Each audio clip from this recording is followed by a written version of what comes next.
Hi, everybody. It's me, Hugh Riley, and it's the first day of the year, 2017, or the first official workday of the year, 2017. And we're back here at thatchannel.com. And we had a busy day today, and we're looking forward to this conversation that we're going to have right now.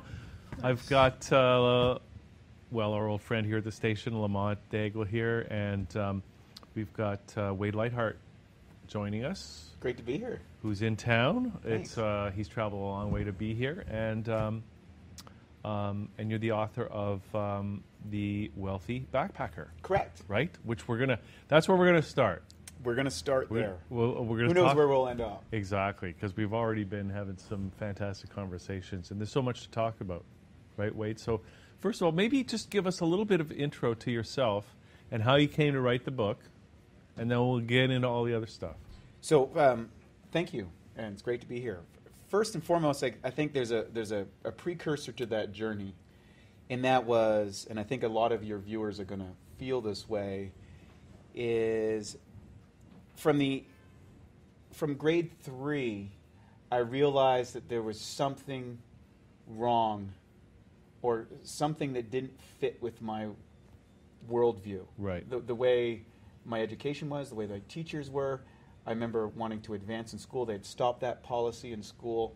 Mm-hmm. And I felt on some level compressed, or not able to express myself as a human the way that I felt, or that my inner soul had. And mm-hmm. that was, I would say, that was probably the germ which eventually led to the Wealthy Backpacker. So we're talking a multi-decade journey here. Can I just ask you if you remember, was it one specific incident? Yes, I remember specifically. So in my first 2 years of school, I would finish all of my books with it by the end of October. My math book, my reader book, my spelling book, right. all that sort of stuff, because I had this desire to advance as fast as possible through the education system. Yeah. And they had implemented a policy in the school that they weren't advancing kids at that point. And no more skipping. Yes, and so, skipping, because I would go finish my stuff and say, hey, can I move ahead to the next then? And my grade 3 teacher, who was named Mrs. Irving, who was also the principal, said to me, no, that's not a policy. So I got first introduced to the concept of policy. I didn't know what a policy was. And we've given up the policy of advancing people. And I thought, and I remember having the conversation. I said, so it doesn't matter if I make 100 on my test, or 90 on my test, or 70 on my test. I can't progress any faster through school. And she said, that's correct. I said, well, what's the point of doing, what's the point of getting 100 on a test, or 95 on a test, or whatever? Yeah. And she goes, well, you'll get an A or a B. But these were kind of arbitrarily assigned things that had no real value to me as a kid that's 8 years old. Okay, so here you are. You've frustrated, and yes. So since grade 3, you've kind of been working on this in one form or another, yes. right? So the first act, of course, is shock, and then there's kind of a subconscious rebellion within yourself, and that kind of is expressed as adolescence, where you kind of challenge authority, or act up, or be in school, be that kind of person, and then. That was kind of the culmination of my school. But then they told us about this concept of university, and that you would get even better education. And I'm like, great, I can advance as far as I want if I go to university. So I bought into the program again. and I was, with my university education at University of New Brunswick, it was just more of the same, only it was costing me out of pocket more. And that was my first experience with learning about debt. Mm-hmm. So I was assigned, I wasn't really qualified to handle debt. I hadn't learned anything about money. I didn't have any education about finances. Mm-hmm. And now I was saddled with this thing called a student loan that was just given to me, which I wasn't really qualified by normal financial means other than I was a student. With compound interest. With compound interest. That I would have to pay at some point in the time that I had no idea really what that was. Yeah. I just found that, wow, not only do I have enough money to go to school, I have money for beer. Mm-hmm. That was my understanding of economics at the time. Yeah. And, a rude awakening after I completed university after 4 years. I went out to the West Coast I took exercise physiology and built a career in the sport of bodybuilding and became a Mr. Canada at one point. But as I went out there, then I was saddled, I was trying to make my way in the world. My quality of life was hampered severely as the government was saying, hey, you got to pay this debt, and if you don't, we're just going to garnish your wages. So on a wage garnishment, I returned back to New Brunswick. I'd gone to the West Coast, and came back and had my first run-in with the economic challenges based on compounding interest working against you. So that was another point along the journey. Later on, so that I realized the only escape to that was education and entrepreneurship. I needed to educate myself about money, and I needed to find some way to create wealth for myself. And I saw entrepreneurship because I didn't have the skills or the education or the particular skill set like an engineer or a doctor or a medical professional or a legal professional or someone like that had a hard set of skills in a particular industry. I had no way of making money, but I did know a little bit about training. So I started entrepreneur as a personal trainer, and then I opened up a nutrition store in Vancouver shortly thereafter, and began building my empire at that point, I guess, as they would say. And all the hard school lessons, of economics and debt and, managing a budget and cash flows. And, I wasn't successful in all of those things. I failed at all of them repeatedly as I kind of learned through the school of hard knocks. And what happened, the next level that kind of came in was in 2000. I was introduced to my co-author of the book, A.J. Harvey, who was a relatively unique individual. So we met through the physical world. That's my area of expertise. And he was a mathematician from India who was a computer science major in economics, who was running systems or coming in as a hired gun to fix computer systems for financial institutions. And that was around 2000. Well, then, of course, the big explosion happened literally with 9/11, and hired guns like AJ were out of work. And so as we developed our friendship over the next little while, to kind of a polarly opposite, me a kind of a physical exercise guy, and an entrepreneur, and him a computer systems well-educated individual mathematician, we came together to learn our various worlds.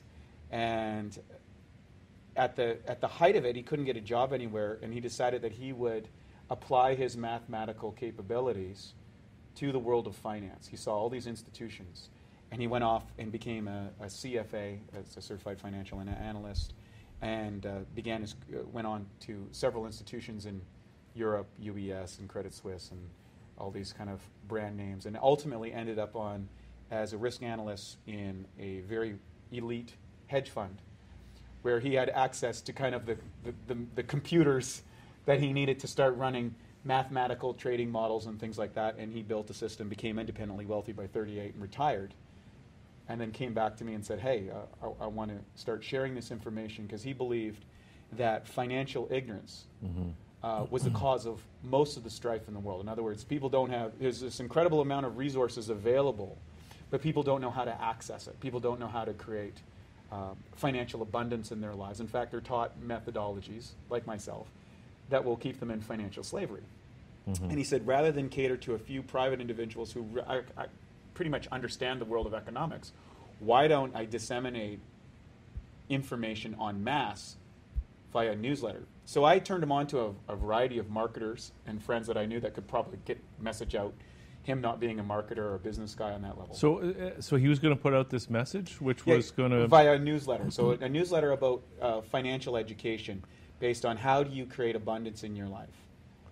So kind of like traditional financial planning, or was he going beyond that? No, very much beyond that. Because we're going beyond that today.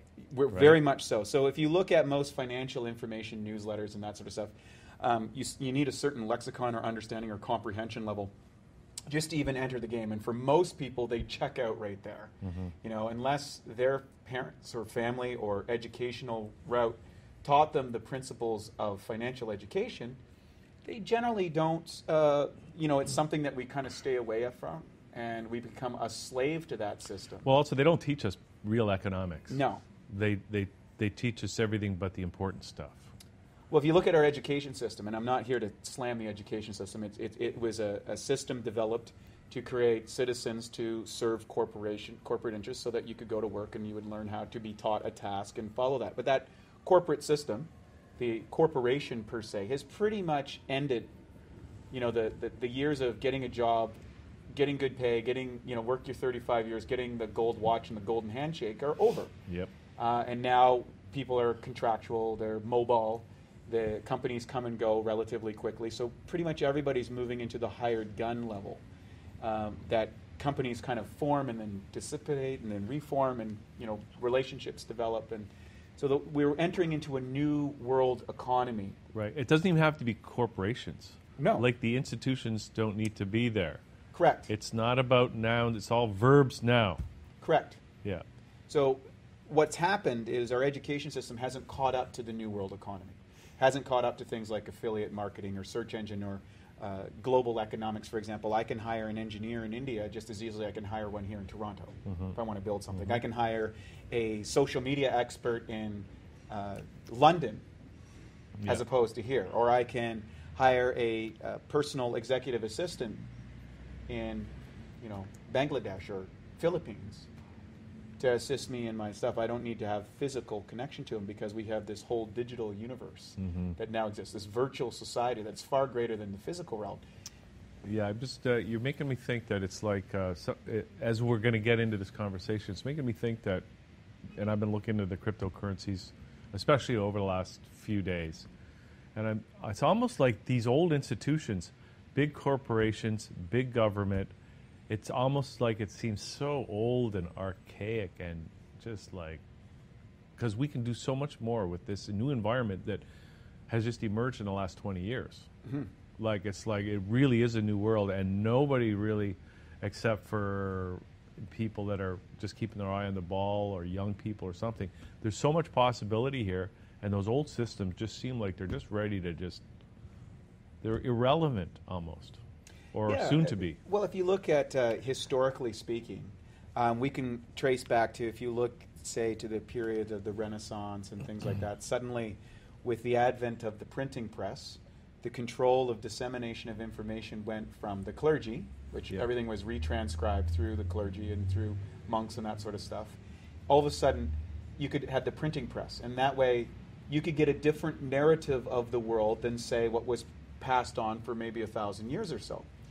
So that was a big change, because now there was alternate narratives about what's going on in the world or how the world, and then you had this scientific explosion.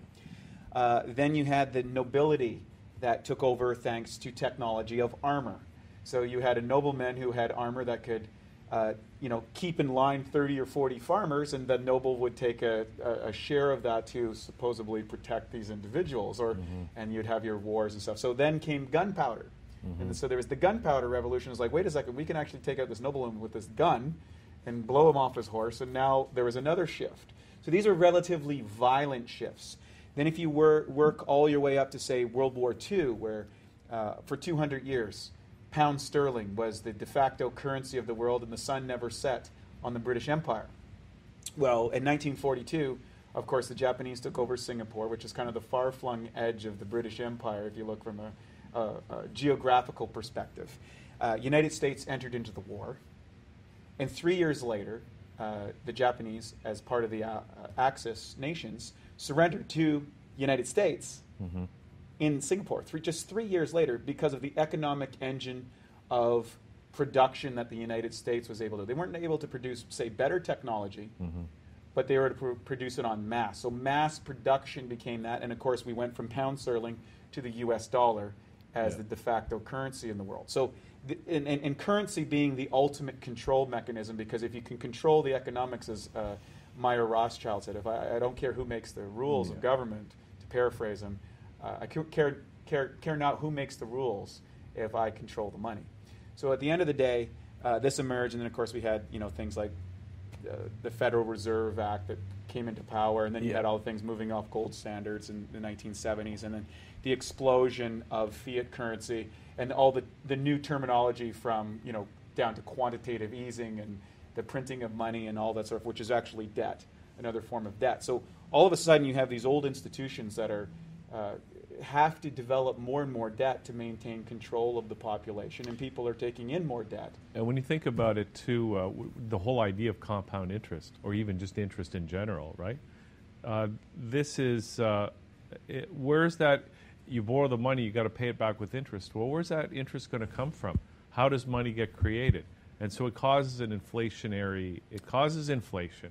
Interest rates cause inflation because that money has to come from somewhere. It has to come from inflating the currency. And so, and that impoverishes all of us. And the thing is that who controls the currency? It's not us. It's somebody else, right? It's the bankers, I don't know, whatever you want to call it, international bankers or the government. But it's not working in our interest. And now, as we see the debt levels around the world, for everybody, for governments, for provinces, municipalities, individuals, there's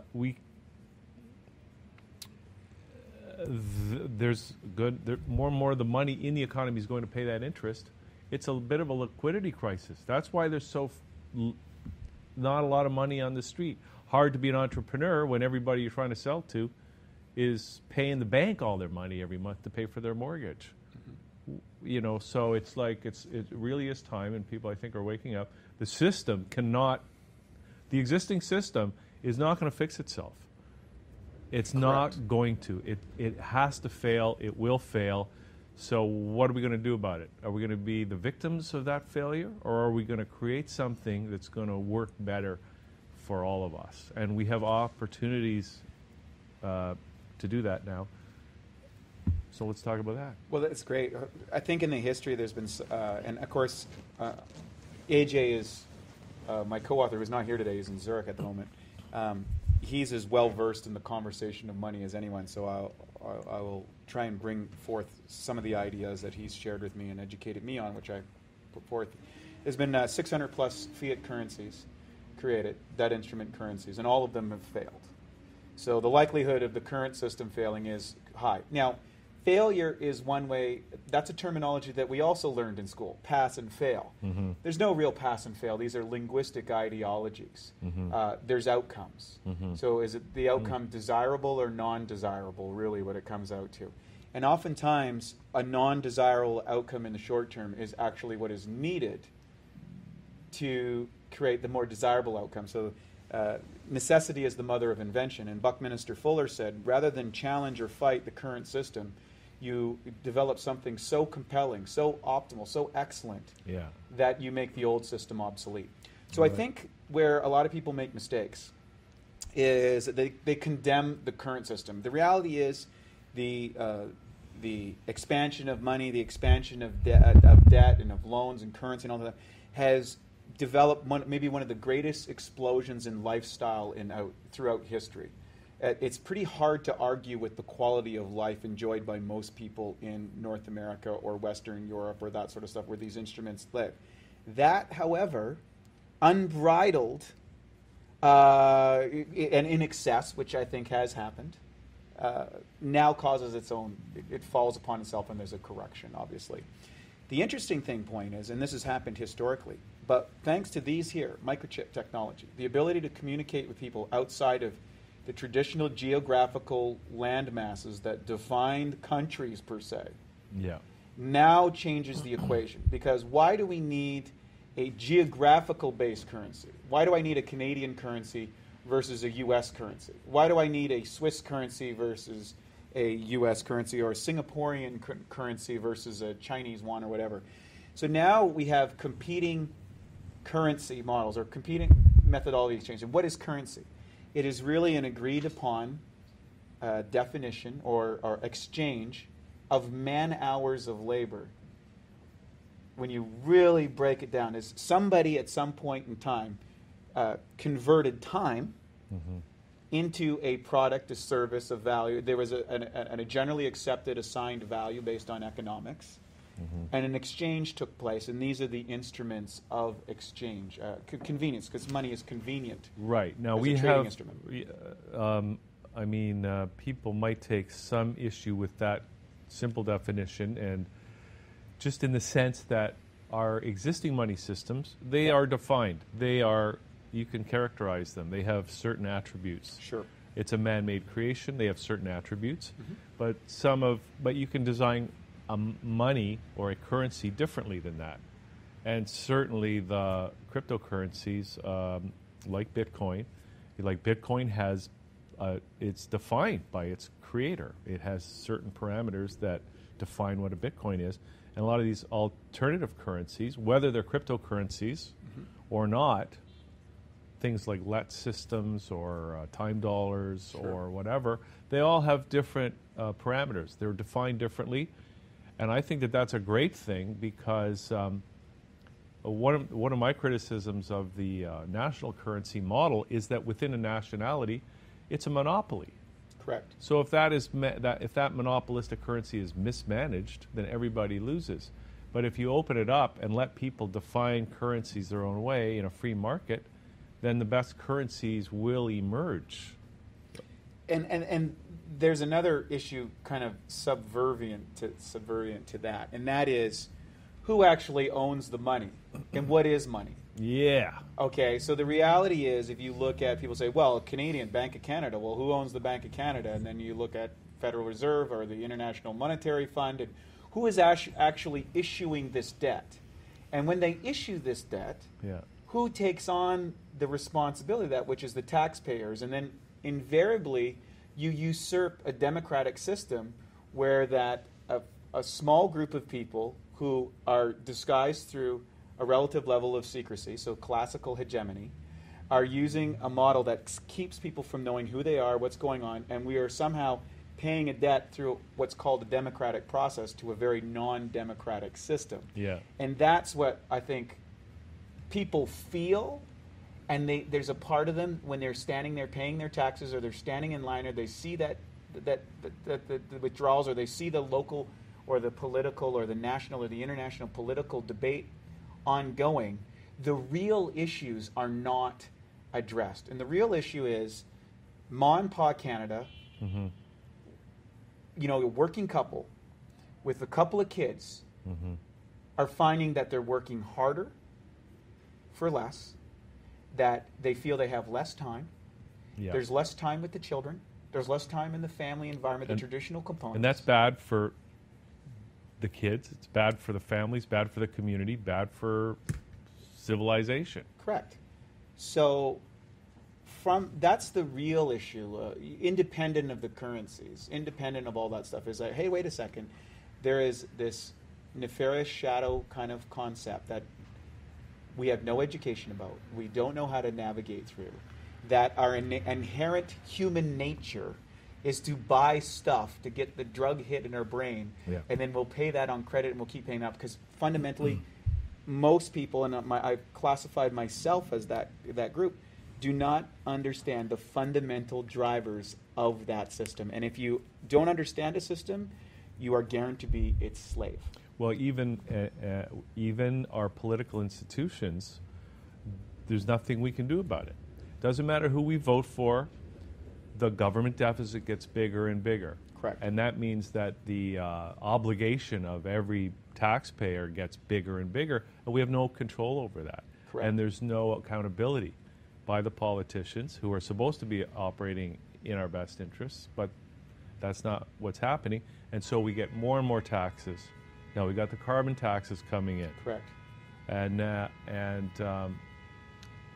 I think people are we're coming to the realization that the whole system is we really have no political mechanism to deal with that. So we're talking today about how we do deal with that, right? How we do overcome this sense of helplessness and real solutions to this problem that is getting, I think, to the point now where it's really like people, I mean, the people on the streets. You know, you walk down the street and you see a homeless person. Like, there was a time we didn't have that in this country. And the fact that there's no political conversation about it even is horrible. So we're going to fix all this, right, Wade? Well, you know, and I wouldn't say that I can fix anything. No, we're going to fix it. Yeah, and I admire everyone who goes on, but I'm also consciously aware is that you know, today's freedom fighter can easily become tomorrow's dictator, as evidenced throughout a lot of political movements. I think, and I'm not here to make any political statements. I want to be clear on that. There's I see pros and cons to many different political systems. I think what I would more encourage people is to start taking ownership of their lives and stop turning to unqualified authorities. Your local MLA, your local political system, your political party, frankly, is not qualified to help you economically, as evidenced by the continuous expansion of debt through our society. So history says, let's just look at this objectively. Let's get out of, is it left wing, is it right wing, is it whatever, and just say, well, what's the pattern here? And the pattern is almost all governments increase in size and siphon away value from the taxpayers in order to support itself. That's just the nature of governments. And there's positives and negatives to that, and eventually they crumble and fall. I think in ancient Greece, they said democracies last particularly generally about 200 to 300 years. Mm-hmm. And it's a better form of government than say, dictatorships or monarchies or that sort of thing, but it's not perfect.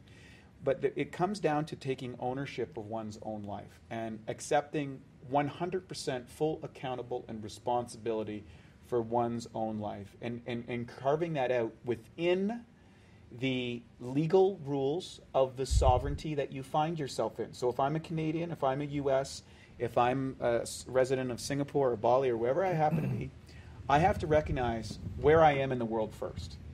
Am I a citizen of this country?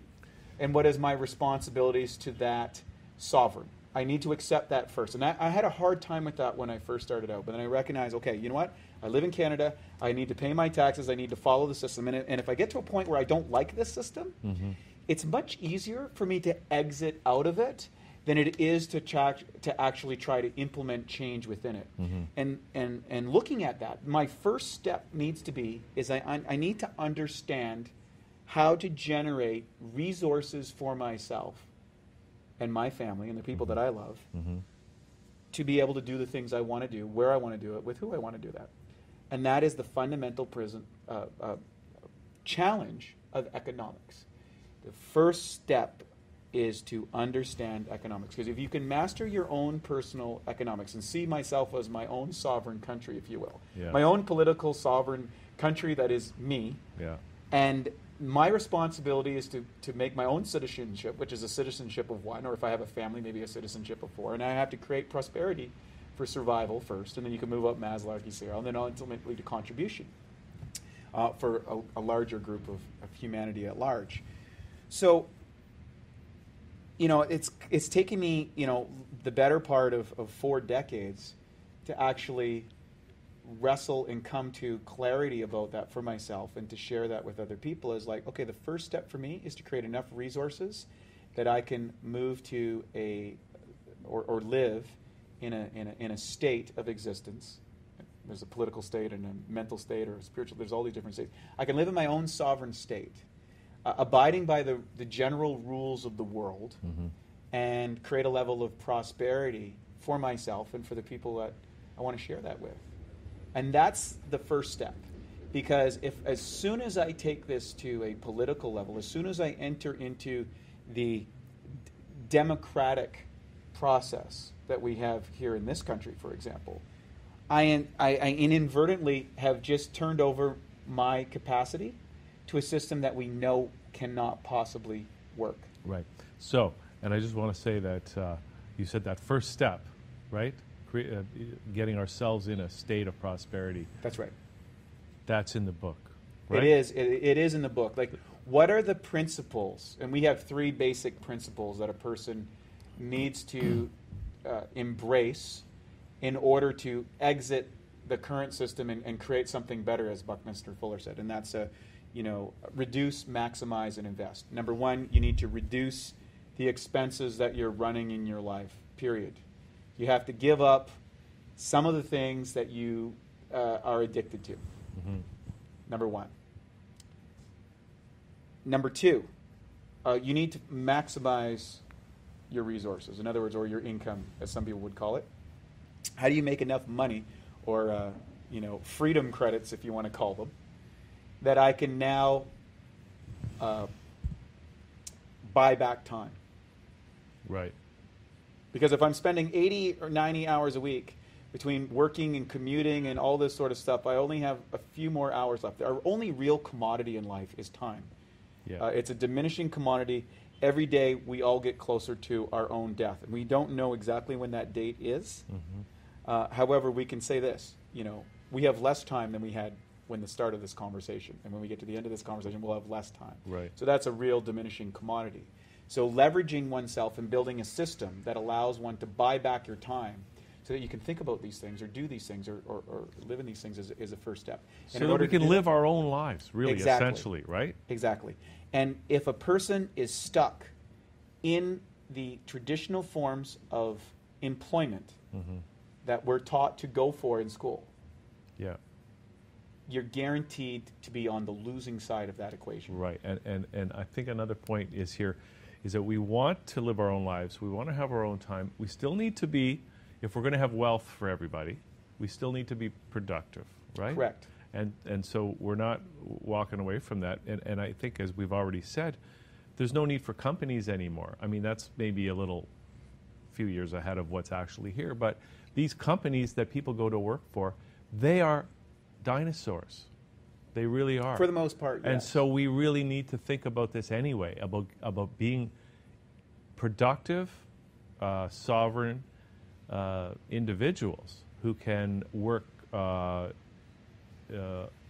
together on the fly, come together as needed to continue to create wealth, even if these companies that have been good so far, they've created been part of the wealth creation that's got us to this state, but they're not going to be around for forever.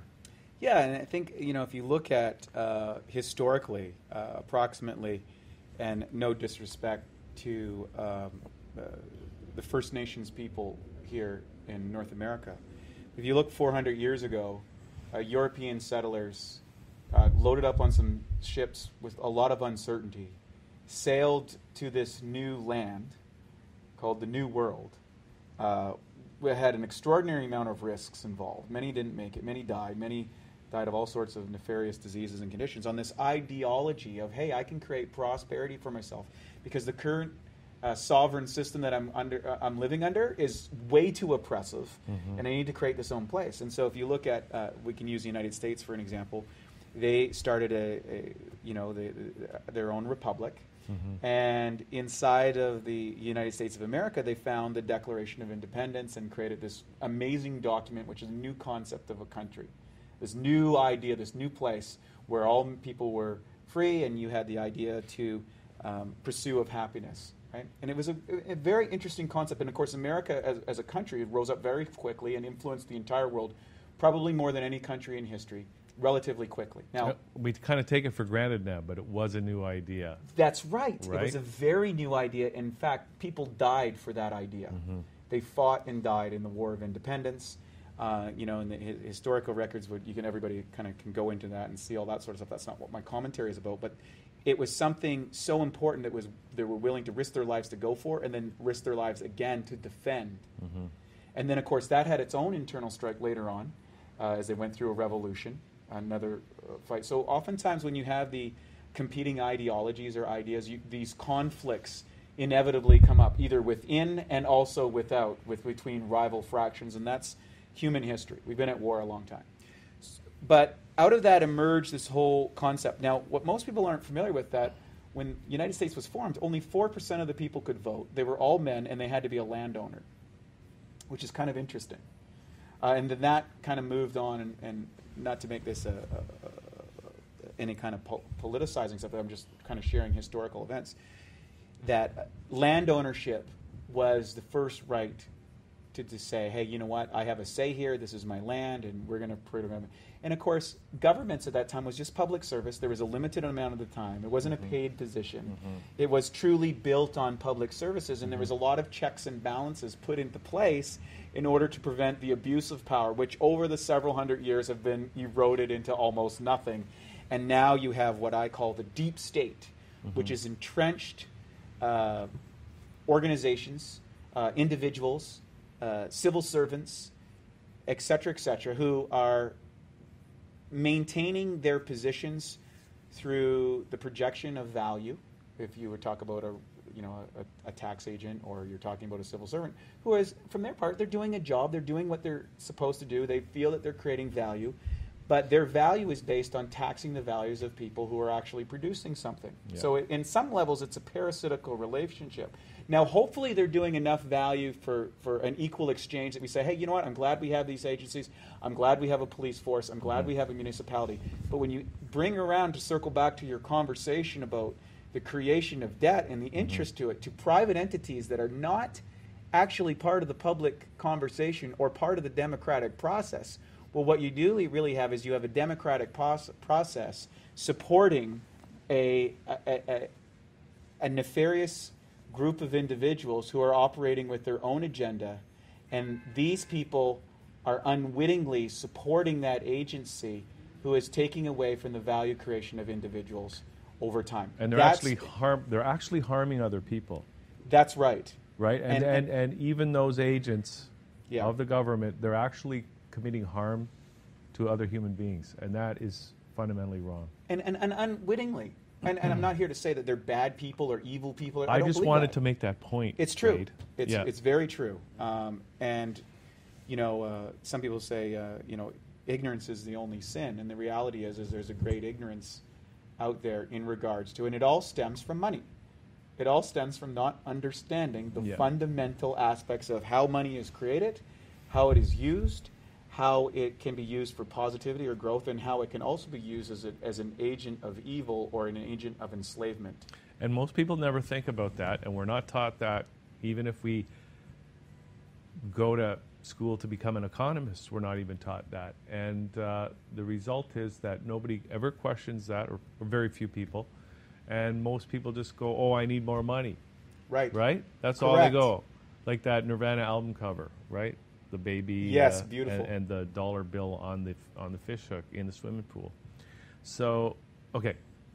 So where do we go from here? Yeah, and to look at that, so if you look at the concept, and let's examine that for just a moment, because you bring up a great topic, because most people's belief is that they have more money, they will solve their whatever their perceived problems are. And the reality is more money will just accentuate those problems if those problems are based in ignorance. It's going to amplify them, as evidenced by the people who win the lotto. If you track the lives of people who win the lotto, it turns pretty dark. For most people, will buy their lotto ticket and say, "Hey, I'll win the million or whatever, and that's going to solve my problems." Well, no, it just brings on a whole bunch of other ones. Not saying that having a lot of money isn't great, because it certainly is, and having resources, but knowing how to use those in a way that uplifts society, and that is for positive and for good, or at least from that intention, I think is a conversation that we need to have in our family houses, inside our workplaces, and inside the world in general. And so I took it upon myself years ago to only participate in business endeavors and economic endeavors that I felt that were uplifting. So I was in the health industry, made nutritional supplements that improved people's quality of life. I was a consultant in the personal training industry. I would help people generate physical health, because without health you don't have wealth. And then eventually that led to this whole economic conversation, because I realized in today's world, my first passion was health. And it was like, why do people not experience health? Well, ultimately it has to do with the form of ignorance and also economics. Our health system is tied to a political system, which is supported by a pharmaceutical corporate situation, so that if I'm diagnosed with a condition like cancer, which at least 50% of the population at some point are going to have a round with the big C. My options are to participate in the government program of with our socialized medical system, where I take chemotherapy and radiation and follow that route. And if I choose an alternative path to that narrative, I do not have the support of the economic system. So the money that I put into that system as a taxpayer can only be utilized through what someone else has dictated to me, not through my own free choice. Yeah. And that's where that's where you start to recognize, in the form of crisis, Yeah. that, wait a second, I don't have control of the money that I put into that system. No. If I want to buy nutritional supplements instead of take chemotherapy, I have to pay for that out of my own extra dollars, after-tax dollars. But meanwhile, the pharmaceutical industry only has one customer, the government. Correct. Who pays for all those drugs that, Correct. you know? So special interest groups, lobbyist groups through corporate, and I'm not here to condemn that. That's the way the world is. Yeah. And ignorance of that is not an option. So the reality is it all comes back to our own economic situation, and how do we create enough freedom units, if you will. Freedom units. Freedom units. Yeah. Whether that's dollars, whether that's times, whether that's resources, man hours, whatever you want to call it. How do we create enough of that so that we can start having more of these conversations and looking for alternative options or ideas that are more suitable? Okay, so one of the things people can do is they can get the book, The Wealthy Backpacker. Correct. Right? Yep. Which they can download? Yeah, it's a free download. Currently, we're putting it out there to the population. With that comes a financial education, a free newsletter called The Wealthy Backpacker. We talk about various geopolitical and economic influences that are affecting the population. And the book is kind of a journey between myself and AJ, my co-author, how we came together, the principles that we use to kind of unplug ourselves from that system, which has been great, and I feel very grateful for that, through entrepreneurship and mobility and these things. I used a variety of instruments to create my freedom, and AJ used some different freedoms, and we kind of came together and created a system for people that they can start where they're at and build this in a step-by-step sequential process to create individual freedom. Okay, so can we talk about what some of those steps are that Sure. people will go through as they're doing this? Because I'm thinking about even stuff like, the idea of a virtual state is one thing, or a digital republic. Yes. Is one thing. But then, there's issues like if you want to travel, like what about your passports? What about your money? What about your house that you supposedly own? Or, there's a lot to consider here. There's one of the daunting things I think for a lot of people is when they enter into the conversation of financial prosperity, economics, legalities, sovereignty, these things that we kind of take for granted on an assumptive basis. It can be a little scary. It can be very scary when you start to realize, who am I? Yeah. Right? If you examine, I always ask people, well, a simple methodology for your listeners here today is to take out their driver's license. So if you look at your driver's license and you look at the letters are all in capital letters. Yeah, why is that? So why nobody writes their name in capital letters? That's offensive in the internet world. If you're sending an email and you write in capital letters, it's kind of like you're shouting. Yeah. Well, why is my name in capitalized letters that comes from a federal agency? And why is everything that comes from the federal agency in capital letters? Well, when you do a little bit of examination, you're a representation of a corporate entity by the same name that you have that's capitalized. And that allows the taxation system to go on you, that allows to economic freedoms to be usurped into Bank of Canada notes, et cetera, and down that rabbit hole. So when you first discover who am I, it's kind of like the scene in Morpheus and Neo in the Matrix when he wakes up to the desert of the real. And some people, like Cypher, he wakes up to the real and decides, no, he wants to be back plugged into the Matrix. Give me my cushy job. Give me my condo in the sky. Right? Give me my 195 channels of sports and entertainment all weekend long, and give me enough pharmaceutical drugs that I can just feel numbed out for the rest of my life. And maybe I could be famous or something. That would be great too. And bango, I can check out and stay numbed out because it's better.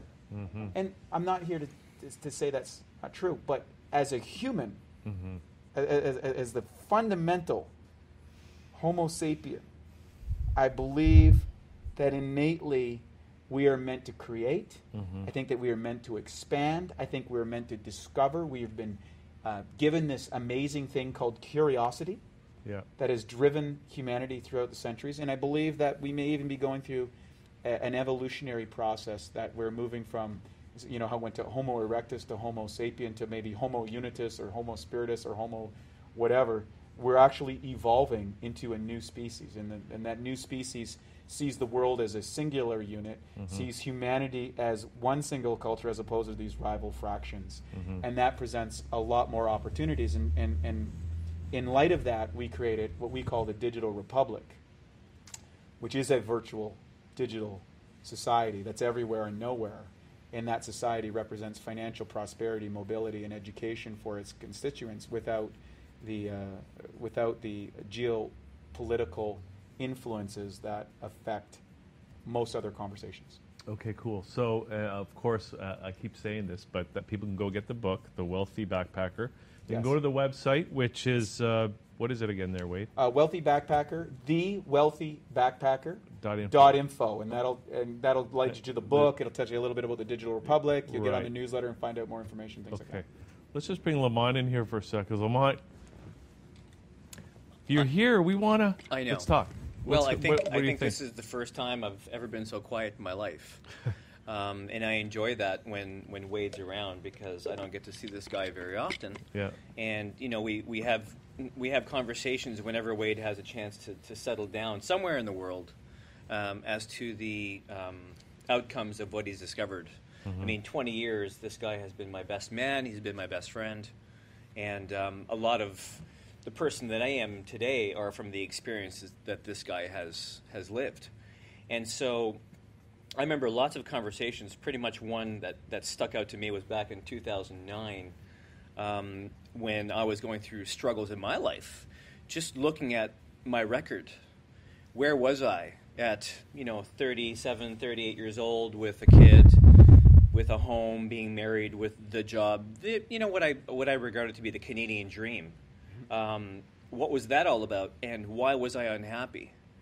Why did I feel like something was missing out of my life? Because now that I had attained all these things that were, quite frankly, a dream to my parents, they looked at me. Right, yeah.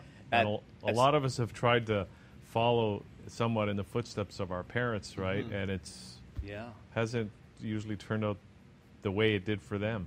No, there are so many aspects of the relationship that I've seen with my friends and colleagues and peers that their parents are all in awe of how fast we've come up. What we've attained are only dreams to them that they're only realizing at 60, 65, 70 years old. We're doing now at 30 years old, 35, 40. But we're burning out earlier. Because our jobs don't last for it's true. our useful lives. We're saddled with debt far more than they had. Totally. Everybody's got to work, not just both one. Both parents have to work now. Wade and I come from New Brunswick, where we remember, mom being home to cook, which is back in the day that was okay, because they held the family unit together. It used to even be like that in Ontario. Did it really? Yeah. Yeah. No, I remember these days, and I think when I see families like that today, where a family is fortunate enough to have one parent at home, whether it's the man or the woman, doesn't matter anymore, cooking and making sure that there's a home-cooked meal so that when the kid comes home from school, they have a great meal at 5:30 in the evening, not at 10 o'clock and it's takeout, because we're finally able to sit down and have a meal together, while our kid's on the iPad or checking out their cell phones. We've lost that connection. And so I discovered how I lost that connection back in 2009 after so many challenges in my life that I discovered, one eventful night when I put my hand on Wade's shoulder, who had already been going through this for 10 to 15 years in his life. I put my hand on his shoulder and I went, Wade, I'm not happy. Something's wrong. And then he put his hand on my shoulder and went, well, my friend, here we are. You're asking the question. Do you really want this? Do you want that red pill? Yeah. Do you want the red pill or the blue pill? And I think I basically said I want both. You know, in fact, give me dozens of each. Give me those, as many as you did, and I did that. I wanted to find out what the system was that I was in, because I wasn't out of it yet. It was one thing learning about it and hearing about the aspect of the wealthy backpacker coming, and the digital republic, and being able to recognize the system I was in while creating myself another reality. And it took me, maybe 8 or 9 years to get to this point. Well, and if I can interject for a moment, Yeah. you have to realize is that you achieved essentially the Canadian dream. Yes. Both of you were successful professionals in your industries. You have a beautiful daughter. You have a beautiful house. You have a beautiful life. You have everything that you could possibly want. And fundamentally, most people would say, Done. well, Yeah. you got it, right? You got Yeah. everything, Yeah. right? And I think Won. a lot of people have had that. Yeah. And suddenly, but there was this gnawing, and what was great about Lamont in that situation is he had enough self-awareness to recognize, I'm not happy. Yeah. And I think a lot of people, I think it was, I forget the philosopher that said most people live lives of quiet desperation. Because, hey, if you've achieved what most people from your peer group says is great, then why would you stop that? So as soon as you kind of want to wake up and take the red pill, the blue pill, the white pill, whatever that is, or come up with a reality, you're going to be questioned by those in your immediate circumstance, because you're going to threaten their sense of reality or success or conformity or whatever that social group that you find yourself in. Now, this is where the world has changed because of this. 100 years ago, you knew pretty much everybody in your sphere of influence. You went maybe 40, 50 miles on average. You married the girl next door, or the girl married the guy next door. You did what your dad did. You maybe took one trip 50 miles or 100 miles away in your life, and that was it. Well, now, with the touch of a button, you can interact with thousands, millions of people. You can go through alternative media sources. And then media evolved, say, with television and cable in the 1950s, and then you get into public and governmental narratives, with CBC and, all that sort of stuff.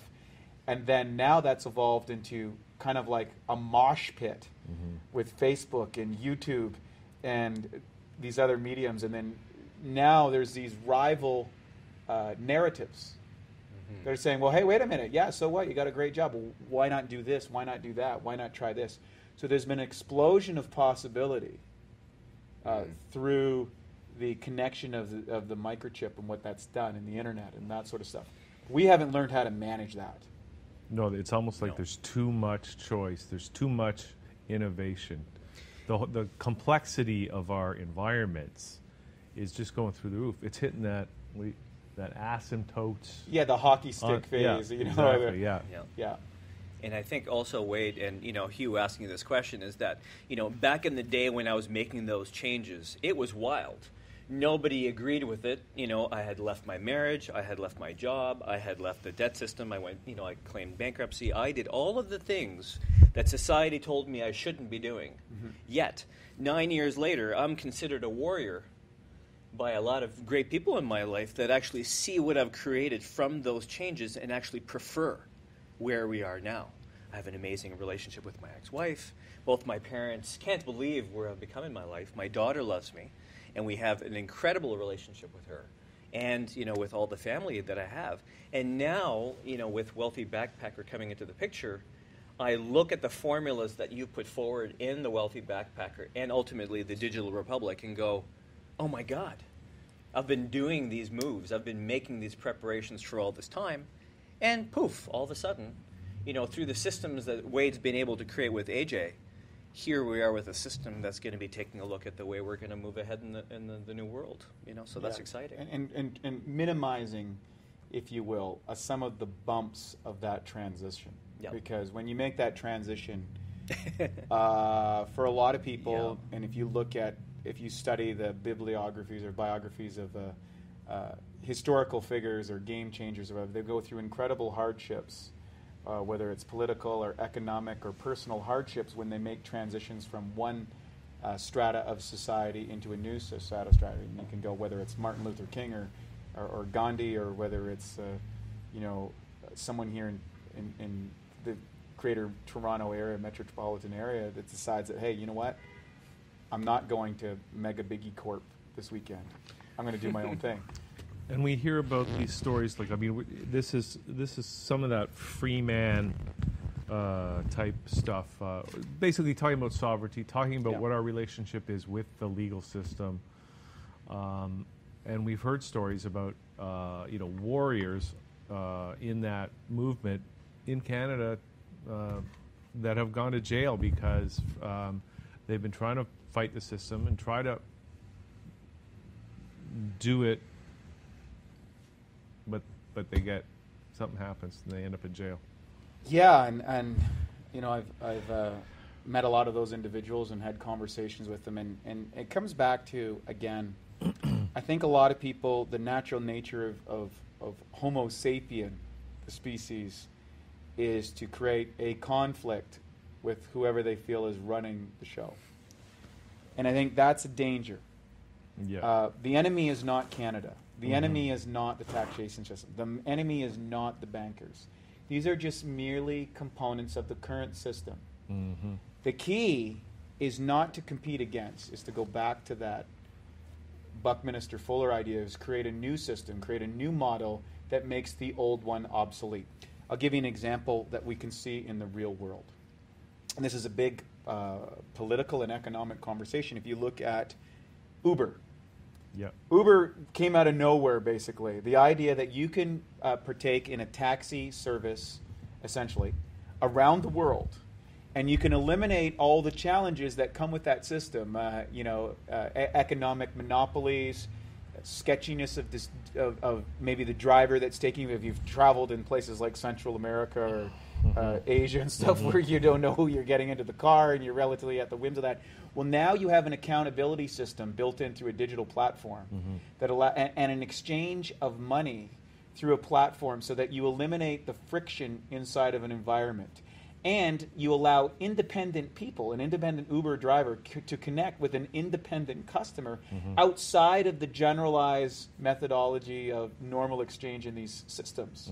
So now you have a form of digital dictatorship, we'll call it Uber, that have created a set of rules that people go, I like this dictatorship, I want to participate in this dictatorship, and in there's economic exchanges that happen that creates prosperity for both the customer and for the user or the contractee, and also for the people who create the system. They take a slice of that, and that's just normal business, and I think it's a wonderful thing.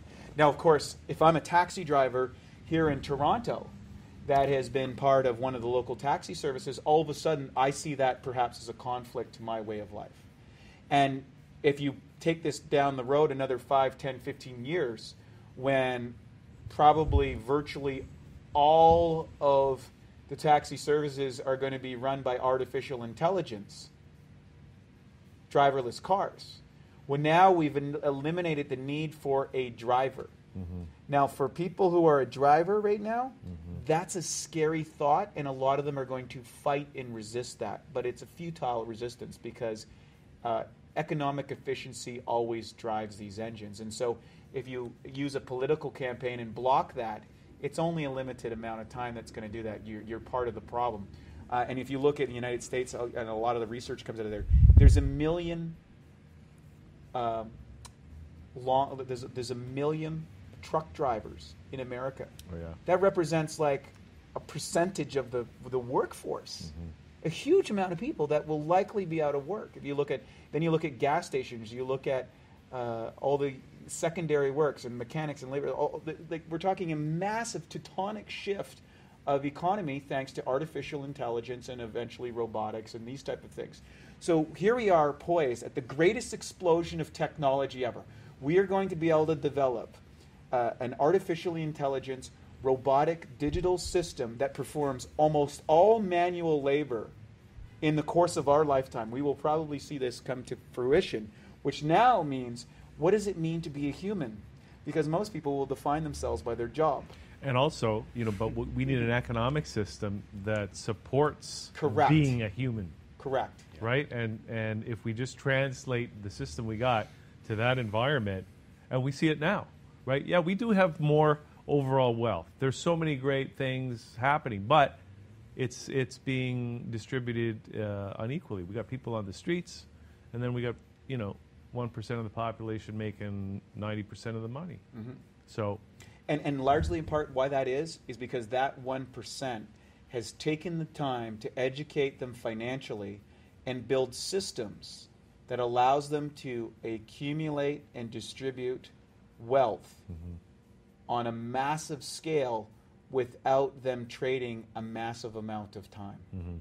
So they've created that type of system. And to strip away the political ideologies or the hegemonic ideas or them, us and them kind of conversations, that's fundamentally what those people have done, is they've created a system of generating wealth while they're sleeping. They don't actually have to work on a daily basis in order to enjoy the technological advances that we are now involved in. So they got time freedom. And that comes down to investing. Ultimately, it comes at how do you invest your time? How do you invest your money? Are two critical components to determine how much time wealth you're able to enjoy. And then hopefully, most people, when they enter out of the equation, like once you have enough money to do what you want and live where you want and to not have to go to work, and I'm fortunate enough that I'm in that situation. I don't have to go to work. I don't ever have to work again if I don't ever want to. I can live a beautiful life. I can travel the world. I can have a wonderful economic situation. But I'll tell you what happens when you hit that situation. A lot of people don't experience that till they're retired. You start to look at it and go, well, how do I contribute to mankind? How do I push the needle of humanity a little bit forward to make the world a better place? How do I create legacy that allows the advancement of mankind in general? Because we're all the products of that. 10,000 years ago, we're the product of people painting on a cave, of people deciding to go over the mountains from the savannah, of people deciding to get on a boat. We're the product of conscious choice, people to run at bullets and fight oppression and to do great things and to brave elements and to live and to die and to create a little bit more value. And we're the product of 10,000 generations of that at least. And here we are in today's world. And I think when you solve those basic needs problems, you move into larger scale things of, well, how do I see myself as a human on the planet? How do I help my neighbor in a less fortunate country or in a more confined political system or economic system? Or how do I create value for people around the planet? And that's why we came to the wealthy backpacker. And the wealthy backpacker represents the ideology of how do I, number one, create prosperity for myself and stop being a victim of educational ignorance. How do I create educational awareness that allows me to create these freedom units? And then how about I get out and see a little bit of the world and start comparing different formats and ideologies and systems and formats, and then form my own concept of how I'm going to create value in the world. And ultimately, where people end up is what we call the digital republic. And the digital republic is, as I say, a virtual society, no different than Facebook. Yeah. Facebook is a digital country. Except Mark Zuckerberg owns it. Correct, and its shareholders. Same thing with Amazon, which now Amazon, if you look last year, made more sales than the entire retail environment in the United States of America, the largest economic engine in the world. All of a sudden now online sales are outstripping traditional retail. People are going online. And the younger generations, like your daughter and these folks, they don't think about going to the store or calling the operator or anything like that. They go online. They go into these kind of digital universes, these digital countries, which gives them information and ideas and where they can purchase or take information or products or services or learn about things or whatever. And there's a medium of exchange. And so these digital dictatorships, and I'm not using that in a bad way. I don't know what any other word I can call it, whether it's Amazon or Facebook or Google or these type of things. It's just because the governance of those organizations is run outside we're not involved. Somebody else is making all those decisions. That's right. So we can either buy it or not. Correct. Yeah. Correct. It's the educational namesake of, Yeah, and I think for a lot of part they've created an enormous value. Yeah.